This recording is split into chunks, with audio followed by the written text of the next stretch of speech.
There is a way where you can make money doing automation for a customer, and you should take advantage of that.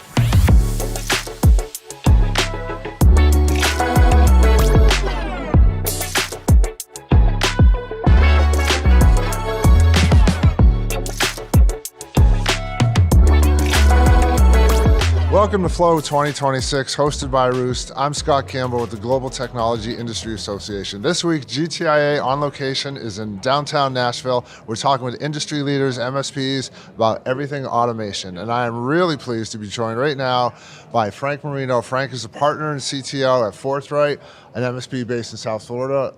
Frank, thanks for being with us. Oh, I'm happy to be here. So you had a really cool session here I want to talk about how you help turn automation from sort of like an internal thing into a customer-facing digital transformation, right? Absolutely. So let's start more, I'm assuming it happened internally, right?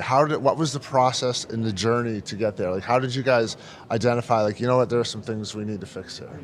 Oh, that's a great question. So the first thing is that we actually always started with the idea of it being for the customer. Like, that was our intent from day one. So the doing things internally really was for us to try to say, okay, this is how we're going to turn this into something for the customer. Yep. So a lot of folks want to do what I call efficiency dividends, where they're trying to maximize something that they're doing internally. I've never really found that to be the thing for us to do something with.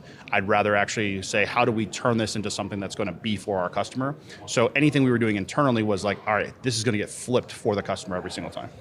But what was that process like? How did you identify like the specific things that you wanted to work? Yeah, so everything has to have an outcome value for the customer. So an example of that would be when we were looking at improvement of any kind of process. So we would say, okay, what kind of efficiency are going to gain from some process that we're going to either make faster, better, more consistent. And so when we did that, that's how we started building that framework, if you will, so that we can turn that for a customer task. All right, so you built it internally, you know it's going to work. Now it's time to take it to customers. What's your pitch? How does that conversation start? All right, so we have like an insiders group for our customers. These are customers that we have long-standing relationships with. We can be really raw and honest with them. So sometimes we come up with what I think is a terrible idea, and we say like, hey, here's a terrible idea, but we'd like to see if you'd be willing to kind of come up with it. If they're truly an insider customer, they want to see you succeed because they want to succeed too. So then that's what we do. We reach out to them and say, here's what I'd like to do. We happen to have a line of business application you have. We've seen how you guys kind of work it, and we think that we can make this better. Let's give it a shot and see what happens. And that's what we would do. So you made it about the business proposition as opposed to the technology, right? Yeah, you never want to talk tech with a customer. In fact, we don't ever use the word automation either. I've never found that to be successful in any way, shape, or form. So the buzz right now in the industry is like automation as a service, AI as a service. No customer on planet Earth knows what any of that is. That's not a tech company. So, Right. All right, let's take one of the customers you've had some success with. What are some of the metrics, the efficiencies they gained? Yeah, so we have this one, it's my marquee right now, where we have a account that they have contracts that they publish out to hundreds of customers a week. And so for us, what we've done is we've taken something that was a 7-day process, riddled with errors, all manual, written on paper and such. And then what they would do is they would pass that to the next group, which was accounting, followed by operations, so forth and so on. And so what we did was we found a way to understand what were all the data validation points that were constantly riddled with errors. And then we started working that through, created a whole documentation process for them. And then now a sales engagement looks like this. Buyer is happy, they want to buy this thing, they're presented with a form, that form gets filled out, documentation is filled out, data validation happens, and then on top of that, we then take it to the next step, which is payment, which was super huge. Yep. So you could sell something but not get payment. As an MSP, I know this all the time, payment is king.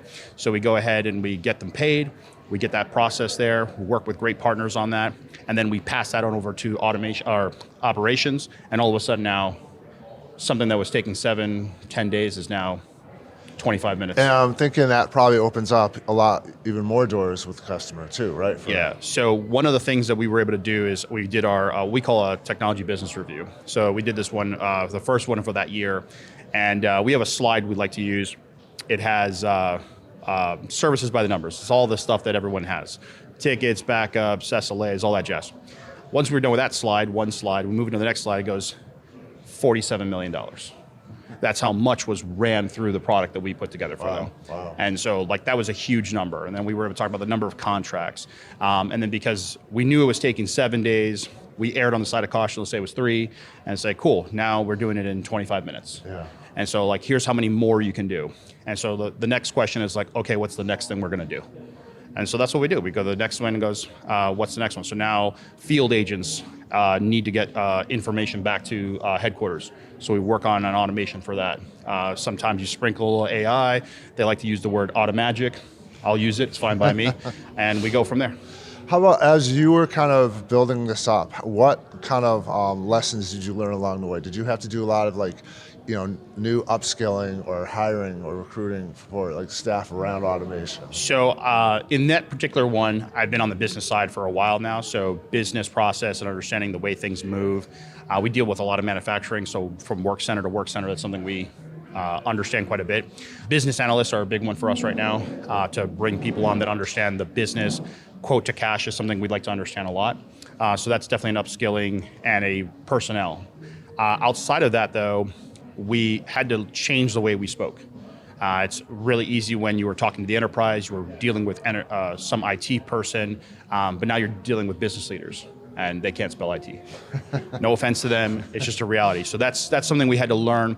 Another one that was big for us, and I think this is something I tell everybody, is that perfection is never gonna happen. Yep. So you have to communicate that early, because to the customer, you're the subject matter expert. So for them, they're like, oh, this is perfect. You know everything that's going to happen. No, we don't. Actually, that's the whole point. So something is going to break. Let's expect that. And so you have to train the customer a little bit that failure is going to happen. Also, we started doing things with try to automate processes that don't exist. Don't do this. That's a terrible idea. You'll end up for a forever project. All right, well, speaking of processes, last question. What is one quick win that for MSPs? Like if they're like just getting started in automation, like what's one quick win for them to kind of get going with? Okay. So this is a two-parter for me. Every one of your customers has some way of taking a customer intake. Automate that process. Understand what they do to take from somebody on the outside that wants to buy from them goods or services, and it gets into the system of record that they need. Possibly they already have a form, great. So then the next step, right? So it's from CRM to accounting, CRM to finance, CM to operations. There's gonna be some copying and pasting, some sort of data syncing process right there. It sounds trivial to you, but to them, it would be the biggest thing in the world. All right, that's awesome, that's awesome. Frank, thank you very much for being part of GTIA on Location. Have a great rest of the show. Oh, thank you so much, man. And thank you for being part of GTIA on Location. We're here at Roost in Nashville all week. We'll be back with more interviews, more content soon.